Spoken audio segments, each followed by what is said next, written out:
right. Hey, mummers. I'm here with a video on oxidative stress.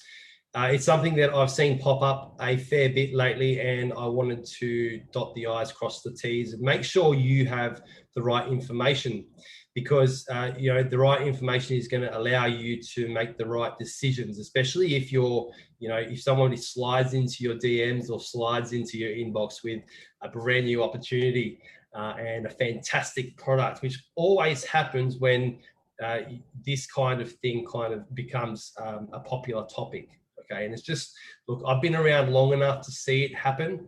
I've seen the way that a supplement company will kind of focus in on a specific problem and really blow it out of proportion, and then come along with a solution that doesn't necessarily impact positively. All right, so before I get on that bandwagon, let's go straight into what is oxidative stress. Oxidative stress is essentially the imbalance of antioxidants in your body and free radicals.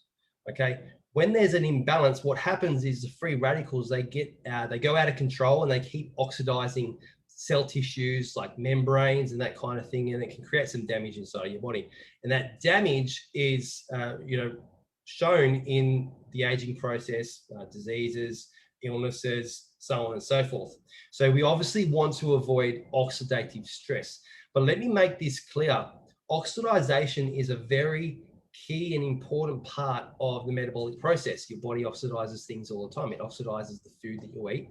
It oxidizes the fat that you have on your body to produce energy. So in some respects, we need free radicals. In fact, free radicals are often contributors to fighting off infection, especially pathogens. And in today's current climate, we want some of that. We want to be able to have a strong boosted immune system to fight off pathogens such as COVID-19 and every other pathogen that there is out there. So what I'm going to do now is I'm going to show you real quickly exactly what happens in the oxidization process, so you can kind of grasp how to avoid too much of that oxidization. The smallest part of the body, of matter in general and in everything that's around us, are atoms. So atoms are the smallest piece of mass, right? Now, there are, if you think back to year 10 chemistry, you got the periodic table. That's kind of the level that we're talking about here. And these atoms, they combine to make up everything that you see, can touch, can feel, that's part of you, and so forth. The most common type of oxidization in the body is the oxygen atom, right? The oxygen atom will essentially oxidize. And how this happens is the atom will have a couple of things that makes it up. First, you've got protons and neutrons, and they are in the nucleus. They're in the middle. And then rotating around that, you have what's called electrons. The oxygen atom has 8, and they like to be together. Okay, so they pair up, something like this. When that atom has 8 electrons and they're paired up, that's a stable atom, right? It spins nicely. It doesn't interfere with anything else that's happening in the body. But through oxidization, I'll tell you what causes oxidization in a second. I'm just going to put an umbrella over living life, right? Living life will cause oxidization. Through oxidization, this atom over here will lose one of its friends, right? So it'll lose one of its atoms. Put a big red cross there through that, so you can clearly see that this one's got a missing atom. Now, as you can imagine, when you lose something, you get a little angry. And when you're a little angry, you go around and you sort of wreak havoc. And the way that this atom wreaks havoc is it'll find another perfectly happy atom, a bit like a 3-year-old, and go and try and steal one of its atoms, much like a 3-year-old will steal a toy off a perfectly playing older sibling, right? So this atom over here on the left will try and steal this one so that there's a balance again over here, okay? But what happens then is this one is now missing an atom. And as you can imagine, this one's quite angry. So this one will go off and find another atom, and then this one will become balanced, but then this one will go off, and so occurs a chain reaction whereby if there's too much of this happening, then you get into some trouble, especially over a long period of time. You got to remember, this stuff doesn't affect you immediately. It happens and builds up over a long period of time. So what we have available to us to fight this are what's called antioxidants. Okay, so an antioxidant basically comes in and saves the day. So let's just imagine that this one's still missing its electron. This one hasn't been interrupted. Okay, this one's minding its own business. In comes the antioxidant. And what that one will do is it will donate an electron over here, okay, which then balances this out. Now, obviously, this is a simplified explanation, but that's basically what happens. Now, the problem is when there's an imbalance, so in a usual situation where the body's healthy, you've got antioxidants over here, and then you've got free radicals over here, and they're kind of balancing each other out. Now, remember, this is part of a normal metabolic process. Taking notes, I've had to put my chemistry hat back on, my year 12 chemistry hat back on. Okay, so this is normal, but when it becomes oxidative stress, you get this happening here, where you've got a lot of free radicals and not a lot of antioxidants. Actually, this should be the other way around. Let's do that again. We're on a seesaw, Pete. This is what happens, okay? Not many antioxidants, too much free radicals, okay? And then that's where we start to get the poor side effects, right? Things like headaches, poor gut health, everything right up to the big ones like diabetes, hardening of the arteries, inflammatory diseases, but also inflammatory symptoms in the body. Okay, so puffy, swolly skin, gray skin that's not like gonna bounce back and look lively, old raggedy hair, weak nails, everything you can think of that is associated with the aging process, it starts to speed up. Thereby, this whole situation contributes to that aging process. Now, there are a couple of risk factors when it comes to this free radical and this oxidative stress. Ozone chemicals, pesticides and cleaners, cigarette smoke, radiation pollution, and lo and behold, alcohol, high consumption of alcohol, fat, sugar, all that kind of stuff. Okay, and out of that big long list, what a lot of people tend to focus on is the things that they cannot control. So you'll see people trying to avoid chemical cleaners.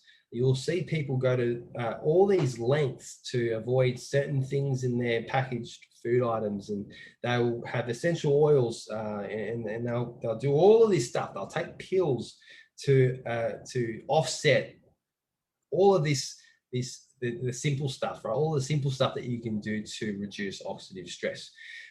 Not many companies focus on the fact that you just need to eat more vegetables and fruits to reduce the oxidative stress in your body, because it's not commercialized. Like, the only way you can commercialize eating more vegetables and fruit is to get vegetables and fruit, turn it into a powder, pop it in a capsule, bang, you've got a product you can sell. Okay, and that's the biggest problem that we have in the fitness industry, in the health industry, in the supplementation industry, in the nutrition industry, whatever industry you want to talk about. That's the biggest problem. In the medical industry, right up to the Cancer Council, trying to educate people to, I've worked as a volunteer for the Cancer Council before, and have gone to kindergartens and talked to parents about eating more fruits and vegetables, having more fruits and vegetables in their kids' lunchboxes. Me and Megan, we quit that because of just the ignorance that parents have in those situations when they've got someone standing up in front of them telling them what to put in their kids' lunchboxes, and it was just too much of a grind for us. Okay, but coming back to it, what people will often do is they will avoid the simple stuff, the stuff that they just need to be doing every single day. 95% of adults don't get the minimum recommended daily amount of fruits and vegetables per day. And if we take into fact that monkey see, monkey do, we can assume that 95% of kids are also not getting their 5 serves of vegetables and their 2 serves of fruit each day. Right? And if you think about the 20 years that they're in your care, that's a huge influencer on their lives. By the time they get to 30, they've been influenced by your habits for 2/3 of their life. Okay. By the time they get to 40, it's still 50%. So if you're a 30 or 40-year-old right now, you're combating 50% of your life, not necessarily eating 5 and 2, right? So when a pill comes along and says you can reverse oxidative stress in 30 days by taking this pill, that's where the alarms go off, right? That's where the blinkers go on, and I kind of just keep going, full steam ahead. But if you don't know this stuff, then you can be easily sucked in. So let's talk about what you can do to avoid oxidative stress. The first thing, as I've already mentioned, fruits and vegetables. And let's go through a list. So because this was powerful, not only for me, for Megan, but for our kids. We actually use this as a learning tool inside of our house. When it comes to different fruits and vegetables that you eat, they have different purposes, and you can almost take them like pills, right? In terms of medicine. Food is medicine. It's not a new thought, right? It's something that has been around as well, but I'm going to really portray it here for you. So the red group, if you think about red vegetables or red fruits, we're talking about tomatoes, we're talking about peppers, pink grapefruit, watermelon, that kind of stuff. This particular group of fruit and vegetables contain a phytonutrient called lycopene. Now, lycopene helps strengthen heart and lung tissue. It also prevents disease in those organs. Right? Red and purple. So if we talk about red and purple, we're talking about berries, pomegranates, blueberries, prunes, cherries, red cabbage, plums, red grapes, red apples. Now this group, they're more on the track of what we're talking about today. They protect against atherosclerosis, right? Plaque buildup in the artery wall. They contain anthocyanins, right, which is a nutrient or a micronutrient that enhances your cognitive abilities and your processes, your memory capacity, as well as providing a protective effect on brain cells against oxidative stress. Orange foods.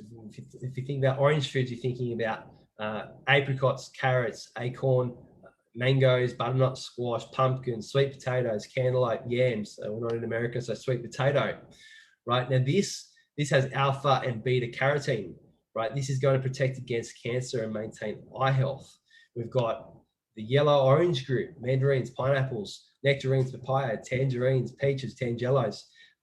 This is beta-cryptocyanin, which optimizes cardiovascular health. As you can see, every single color has its own purpose and its own benefit. So anytime you're not getting a color in a meal, anytime you have a snack and you're not getting a color in that meal, you're missing out on these benefits. Yellow-green group, it prevents macular degeneration that's associated with age. You've got concentration issues and quality of vision, right? That's also impaired when you don't have this in your diet. The green group, right? The green group will speed up the action of enzymes and break down carcinogens in your body, right? These are things that cause cancer. And if you're having these day in, day out, then you have that better protective asset when you're 20, when you're 30, when you're 40. I'm excited. I can't wait to see my kids in their 20s, their 30s, their 40s. They're going to be absolute demons. They're going to be monsters. They're going to just crush every life goal because they have the foundation, right? Green group, broccoli, Brussels sprouts, you've got cabbage, bok choy, kale. White green group, right? This white green group contains allicin, which is an anti-tumor and a cancer preventative compound. You've got to eat, here's the thing, you've got to eat these foods in their natural bioavailable state. So bioavailability is it's actually a really important thing, because when the body takes in food, it recognizes nature. It doesn't necessarily recognize process.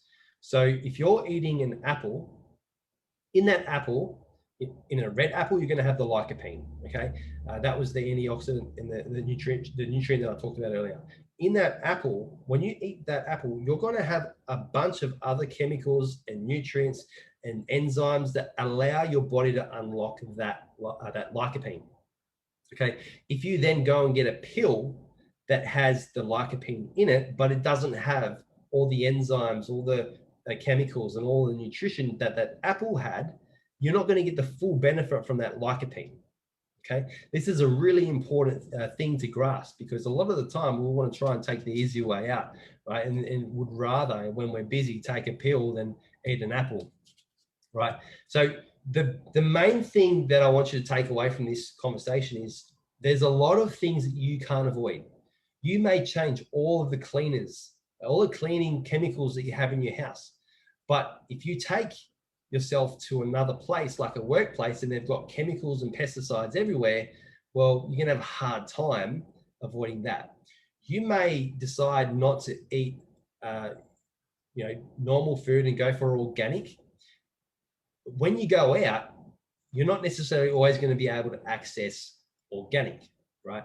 So all of these interventions over on the right here, they're going to have a small impact. Avoiding chemicals, avoiding pesticides. Don't put your face near an exhaust pipe. Don't smoke, right? That's like putting your face near an exhaust pipe. All of those stuff, that there is going to reduce free radical exposure. But the stuff on the over on this side, like eating your fruits, your vegetables, being regular and exercising moderately, right? Being regular with your exercise, that is, not regular on the toilet. Regular with the exercise, and exercising moderately is important as well, because it's linked to that lower levels of free radicals in the body. Interestingly, if you're over exercising and you're stressed out, then you're going to have more free radicals, right? So if you don't exercise, it's a problem. If you over exercise, it's a problem. There's a kind of like a sweet spot that you have to hit with your exercise. Good quality sleep.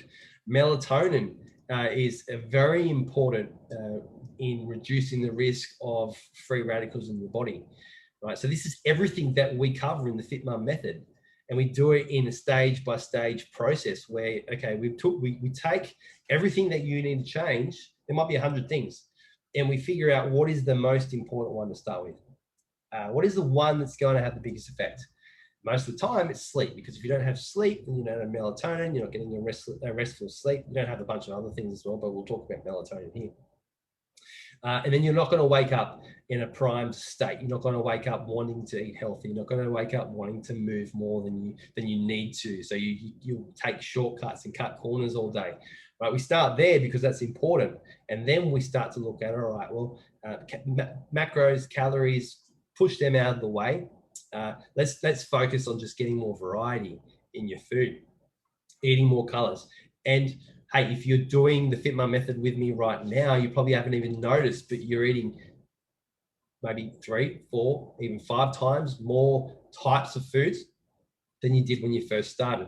You'll become aware of that over time, but that is the starting point to creating a healthy lifestyle, a healthy, nutritious plan, and one that you can stick to, because variety is the spice of life. And if you've got a lot of texture, a lot of crunch, much color in your foods, then you're hitting all of those important parts.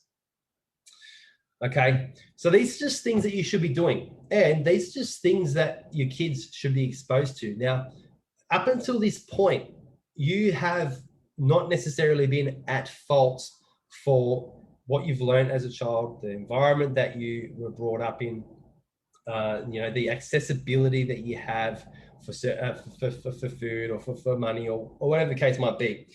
But now that you've got this information, you've got two choices. You can either remain ignorant, put your head under the sand and look for those magic pills, or you can take action on this information and you can start to put it into action. I'm not telling you this to convince you to come and join me on the Fit My Method, because I know what I've got is good and I don't need people who don't want to be in it, right? I'm only after mums who really want to, I really want to work with, but I'm giving you this information so that you can take it away and you can work with it.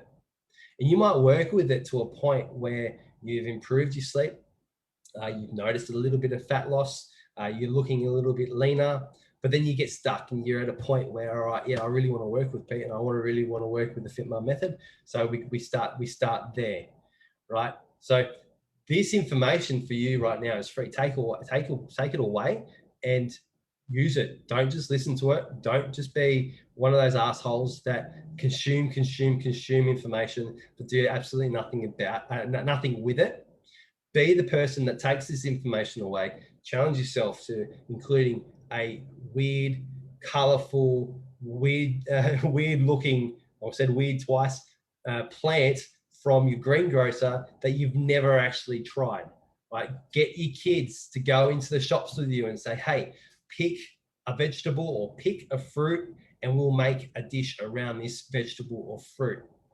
Do this and watch how week after week it's going to compound.